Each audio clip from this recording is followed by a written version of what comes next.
પાણીગેટ વિસ્તારમાં આડા સંબંધોની અદાવતમાં યુવકની જાહેરમાં ઘાતકી હત્યા. જૂના પોલીસ સ્ટેશન સામે જ ખેલાયો ખૂની ખેલ.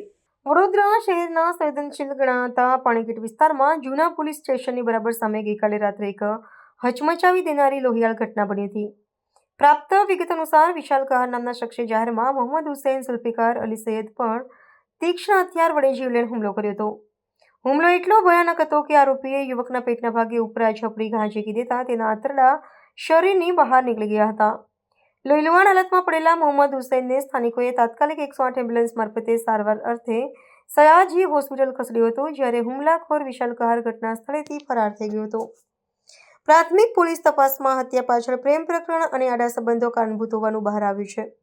મૃતક મોહમ્મદ હુસૈનની પૂર્વ પત્ની સાથે આરોપી વિશાલ કહારે લગ્ન કર્યા હતા, જેને લઈને બંને વચ્ચે લાંબા સમયથી વૈમનસ્ય ચાલતું હતું. આરોપી અવારનવાર મૃતકને ઉશ્કેરતો હતો અને આ કૌટુંબિક અદાવતની આગમાં ગઈકાલે રાત્રે તેના ક્રૂર કૃત્ય આચર્યું હતું. જાહેરમાં બનેલી આ ઘટનાને પગલે સમગ્ર વિસ્તારમાં ભયનો માહોલ પ્રસરી ગયો હતો અને પોલીસ કાફલો તાત્કાલિક ઘટના સ્થળે દોડી ગયો હતો. સયાજી હોસ્પિટલમાં સારવાર દરમિયાન ગંભીર રીતે ઇજાગ્રસ્ત મોહમ્મદ હુસૈનનું કરુણ મોત નિપજતા આ બનાવ બનવા પરિણમ્યો છે.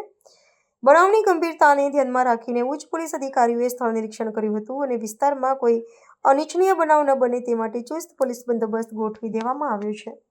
અત્યારે જે ઘટના બની છે તેનું જે પ્રાઇમરી જે ઇન્ફોર્મેશન સામે આવી છે તે પ્રમાણે એક મોહમ્મદ સૈયદ નામના વ્યક્તિ ઉપર એક વિશાલ કહાર નામની વ્યક્તિએ છરીથી ઘાવ કર્યા છે અને તેને ધ્યાને રાખીને અત્યારે જેના પર ઈજા પામી છે, ઈજા પામનાર અત્યારે એસએસજી હોસ્પિટલમાં સારવાર હેઠળ છે અને વિશાલ કહારને શોધવા માટે પોલીસ સ્ટેશનની ટીમ, એલસીબી, ક્રાઇમ બ્રાન્ચ, પીસીબીના માણસો અલગ અલગ ટીમ બનાવીને સીસીટીવી સર્વેલન્સ દ્વારા અને ટેકનિકલ સર્વેલન્સ દ્વારા અત્યારે શોધવા માટે અલગ ટીમ બનાવીને કાર્યરત છે.